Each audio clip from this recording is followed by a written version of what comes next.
Hello दोस्तों, मैं अर्चना अपने चैनल में आपका स्वागत करती हूँ। आशा करती हूँ आप सब अच्छे से होंगे। आज मैं आपको बताने जा रही हूँ मार्गशीर्ष मास के गुरुवार व्रत के बारे में। मार्गशीर्ष मास को अगहन का महीना भी बोलते हैं। ये श्री कृष्ण जी का बहुत ही प्रिय मास है।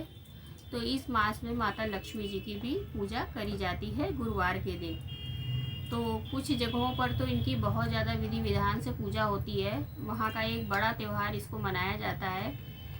और कुछ जगहों पे लोग इनके बारे में इतना नहीं जानते हैं। तो सरल विधि से आप किस तरह इस व्रत करें या ना करें, कैसे पूजा कर सकते हैं माता लक्ष्मी की इस मार्गशीर्ष माह के गुरुवार को, ये मैं आपको बताने जा रही हूँ। तो जैसा कि नाम से ही आप जान रहे हैं कि गुरुवार को, तो गुरुवार के दिन तो उस दिन बहुत से काम ऐसे होते हैं हम लोग के हिंदू धर्म में जो नहीं किए जाते हैं। जैसे कि अगर आपको शैम्पू वैम्पू करके नहाना है तो आप एक दिन पहले से नहा सकते हैं। और अपने व्रत के लिए सारी तैयारी आप थोड़ी बहुत कर सकते हैं बुधवार की शाम को ही, सूर्य ढलने के बाद। जैसे कि आप अगर अपनी जहाँ पे पूजा पाठ करते हैं, पूर्व उत्तर का कोना है या पूर्व की जगह में जहाँ भी आपको अपनी चौकी लगानी है, वहाँ पर आप सफाई करके अपनी चौकी वौकी लगा लीजिए। और थोड़ी बहुत आप अपनी पूजा की तैयारी करके रख लीजिए, जैसे पूजा के सामान एकत्रित करके रख लीजिए। क्योंकि बहुत से लोग इस पूजा को सुबह ब्रह्म मुहूर्त में ही करते हैं। ऐसा कहा जाता है हमारे पुराणों में कि लक्ष्मी माँ इस मास में सुबह के ब्रह्म मुहूर्त के समय ही भ्रमण के लिए निकलती हैं। तो जो भी उनका भक्त जो है उनके आगमन के लिए पूजा कर रहा होता है वो उसके घर में आती हैं। तो अगर आप ब्रह्म मुहूर्त में कर सकें तो अति उत्तम है। और अगर आप ब्रह्म मुहूर्त में नहीं कर रहे हैं तो आप संध्या के समय भी इस पूजा को कर सकते हैं। तो ये अगर आप सुबह में कर रहे हैं तो आप थोड़ी बहुत तैयारी आप एक दिन पहले से करके रख लीजिए, जिससे आपके लिए सुबह सुबह करने में आसानी रहे। तो इस चौकी को आप लगा लीजिए। और सबसे पहले अपनी दहलीज को, जो आपका मेन एंट्रेंस है, उसको साफ़ करिए। साफ़ करने के बाद जो नया चावल आता है, इसमें नए चावल का ही उपयोग होता है। नए चावल का बुरादा, जो मतलब उसको पीस के उसका चूरा बनाया जाता है, उसका आप लेप बनाइए। लेप जिससे अल्पना वगैरह बनाई जाती है, उस तरह का आप लेप बनाइए। और चाहे तो आप इसको रोली डाल के या कुमकुम डाल के लाल कर सकते हैं। उसको लेके आप दहलीज साफ करके उसको सुखाकर फिर बाहर से अंदर आते हुए माता जी के चरण बनाइए, अपने घर के अंदर की ओर आते हुए। और अपनी जहाँ पे आप पूजा करने जा रहे हैं पूजा स्थान तक आते हुए उन चरणों को बनाइए। आप 11 की संख्या में बना सकते हैं। उसके बाद अपनी चौकी पे आप एक तरफ चावल की ढेरी लगाकर उसके ऊपर आप कलश को स्थापित कीजिए। सबसे पहले सर्वप्रथम गणेश जी को, गौरी गणेश को स्थापित कीजिए, कलश को स्थापित कीजिए। उसके बाद माँ लक्ष्मी की कोई तस्वीर या मूर्ति हो उसको आप स्थापित कीजिए। और माता जी को स्नान जरूर कराइए गंगा जल से। सारे भगवानों को पान के पत्ते से या फिर पुष्प से, गंगा जल मिले हुए जल से आप सब भगवानों को छींटे दीजिए।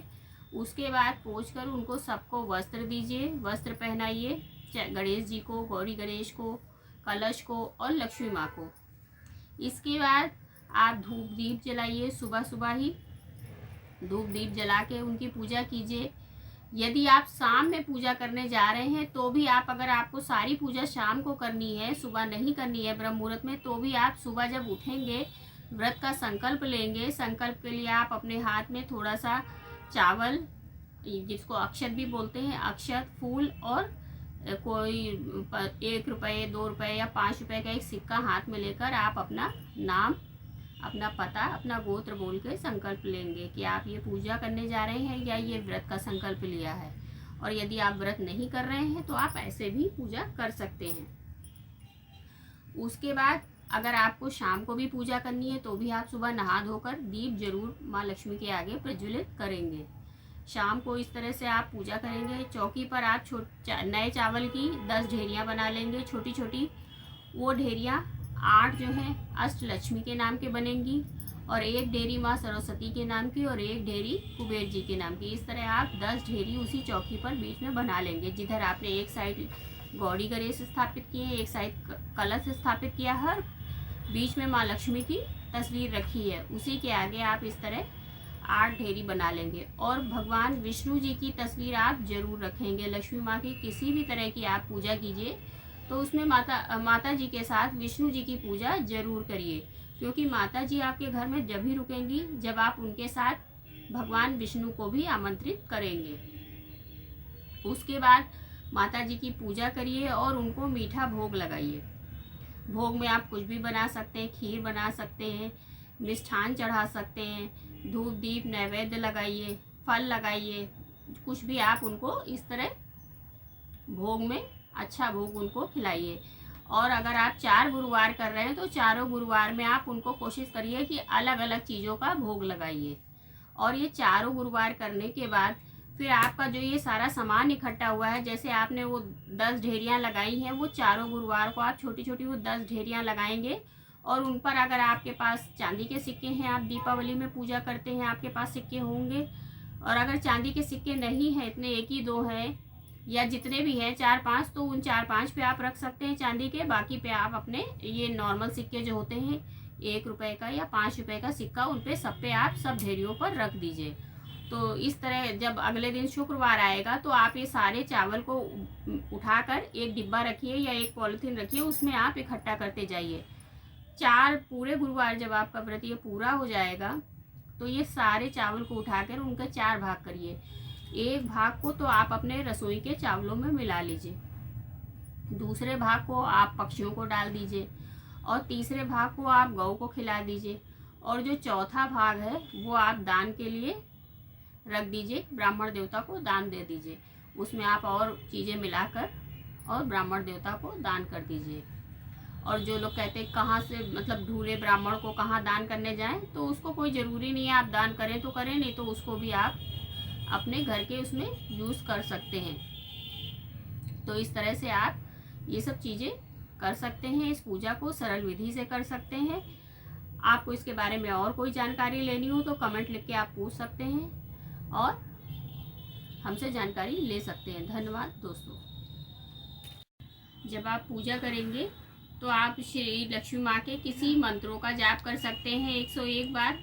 और अगर आप किसी मंत्र को नहीं जानते हैं तो आप क्या बोलते हैं श्री सूक्त का पाठ भी कर सकते हैं। श्री सूक्त का पाठ या लक्ष्मी माँ से रिलेटेड किसी भी चीज़ का पाठ, लक्ष्मी चालीसा का पाठ आप कर सकते हैं। सबसे सरल विधि, आप लक्ष्मी चालीसा का पाठ कर लीजिए। कुछ नहीं आता है तो श्री लक्ष्मी देव्ये नमः इसका भी 108 बार आप जप कर सकते हैं। इस तरह का पाठ करके आप अपनी पूजा करिए, धूप दीप नैवेद्य लगाइए, मिष्ठान का या मीठे उसका भोग लगाइए। और जो लोग व्रत रहेंगे वो ये ध्यान रखें कि उनको मीठा भोजन ही एक समय करना है, या तो फलाहार करके वो रहें और या फिर वो एक समय मीठा भोजन करें, नमक इसमें नहीं खाया जाता है। इसी तरह से इस बार जो ये चारों गुरुवार पड़ रहे हैं, मार्गशीर्ष महीने का जो शुरुआत हो रही है वो 20 नवंबर से शुरू हो रहा है। तो उस हिसाब से जो पहला गुरुवार पड़ रहा है अघन मास का या मार्गशीर्ष मास का, वो पड़ रहा है 25 नवंबर को। और दूसरा जो गुरुवार पड़ रहा है वो 2 दिसंबर को पड़ रहा है, तीसरा पड़ रहा है 9 दिसंबर को, और चौथा पड़ रहा है 16 दिसंबर को। तो इस तरह ये चारों गुरुवार पड़ रहे हैं, जिसमें जो भी हमारे दोस्त लोग भक्त लोग व्रत रहना चाहें वो इन दिनों में रह सकते हैं। अगर व्रत रहना नहीं भी चाहें तो आप उस दिन लक्ष्मी माँ के नाम से एक दीपक जरूर प्रज्वलित कर सकते हैं। धन्यवाद दोस्तों।